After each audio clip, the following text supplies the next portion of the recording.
The MIWA PR is a Japanese high-security lock which was patented in 2007. Although the key makes it appear to be a dimple lock, it is in fact a lever lock just like the MIWA U9. It is composed of 11 levers which are separated by spacers.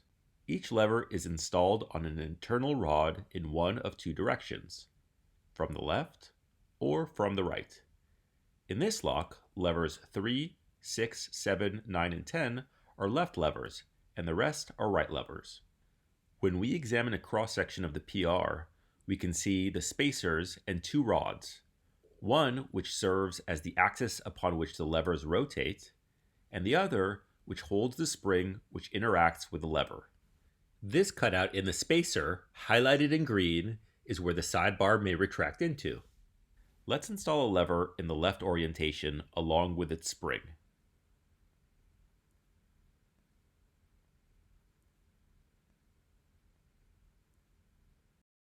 If we push this protrusion up, the lever will rotate about its mounted axis.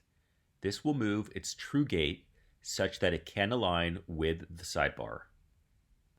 When all 11 levers are in alignment by either the insertion of a key or when picked successfully, the sidebar will be able to retract into the true gates and the core can be rotated.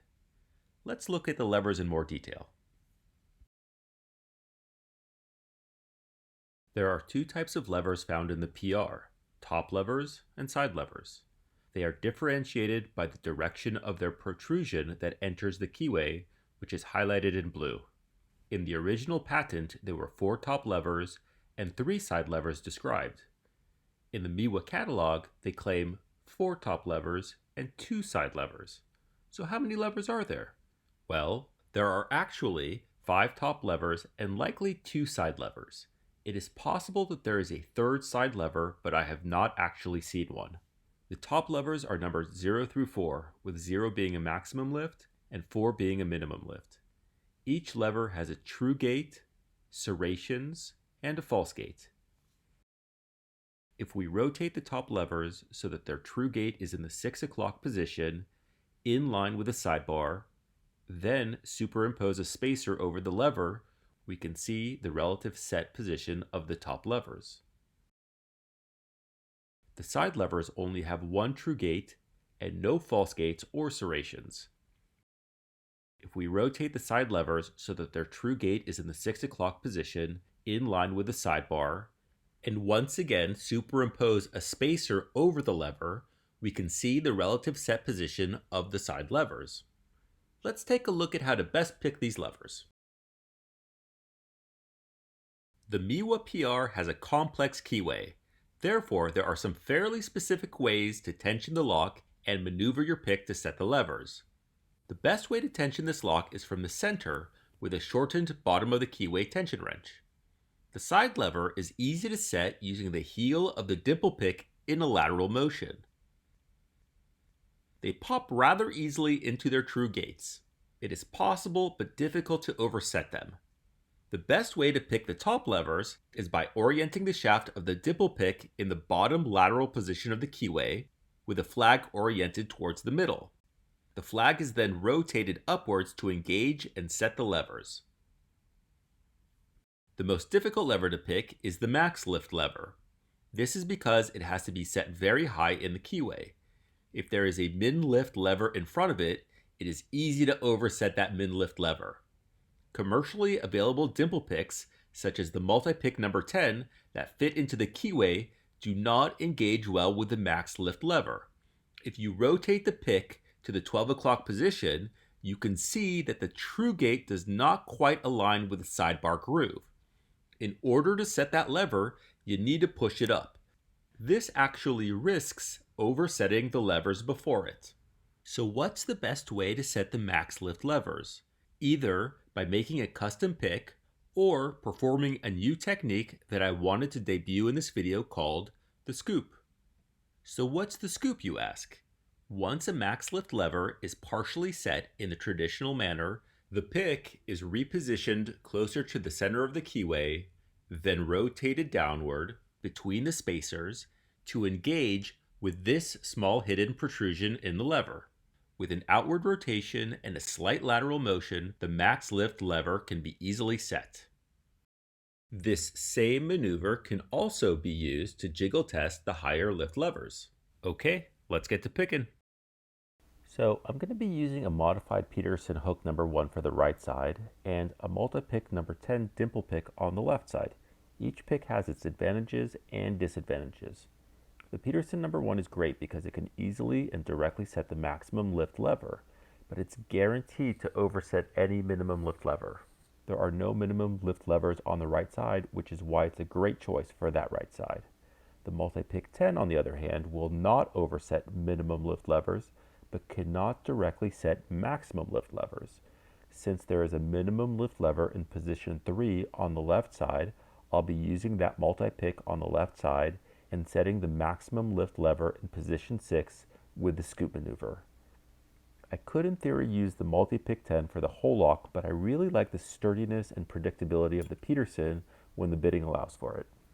So I'm going to be using a bottom of the keyway tensioner with clockwise tension. Lever 11 is partially set. 5, 4, 5, 11, 5,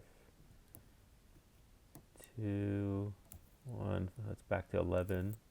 They're all passing the jiggle test, so let's move to the left side with the multi-pick number 10.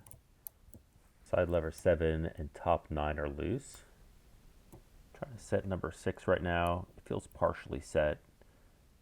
Top 9, side 7, going back to 6, side 7. I'm going to try the scoop maneuver on 6, but it's not currently binding.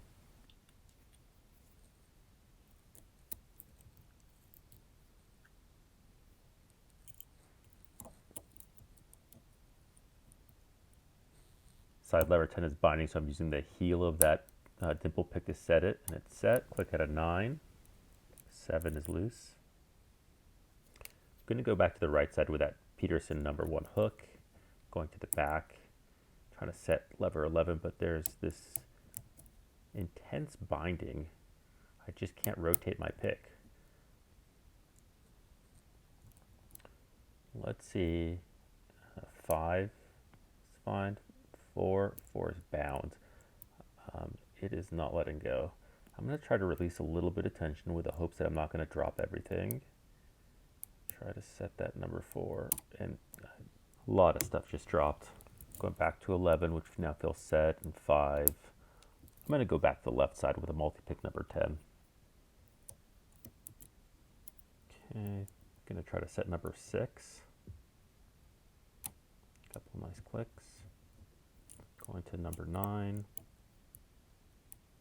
That feels loose. 7, side 7. Little scoop maneuver, doesn't feel bound. We're going to go to the other side with the Peterson number 1 hook. Going back to 11. 5, 4, nice clicks. Side 8. 11 click. 5, 4, 2, 1.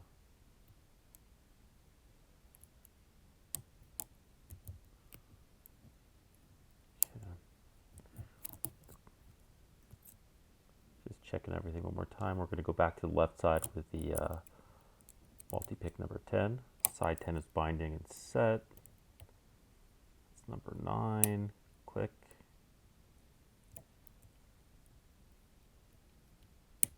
That feels set. 7 feels set, and I'm going to do a scoop maneuver on 6. Get that pick in there. Oh, nice, and we're open. All right, let's get that PR out of the vise.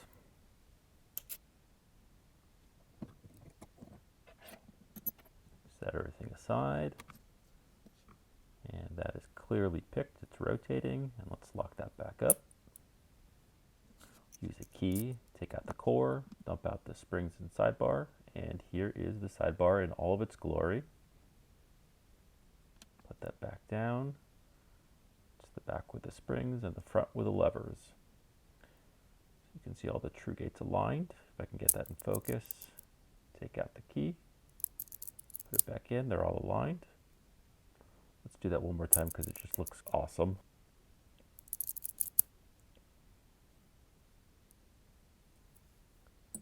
And the housing, and you can see the sidebar groove there on the bottom. Well, I hope that you enjoyed this pick. If you did, please subscribe, and I'll see you at the next video.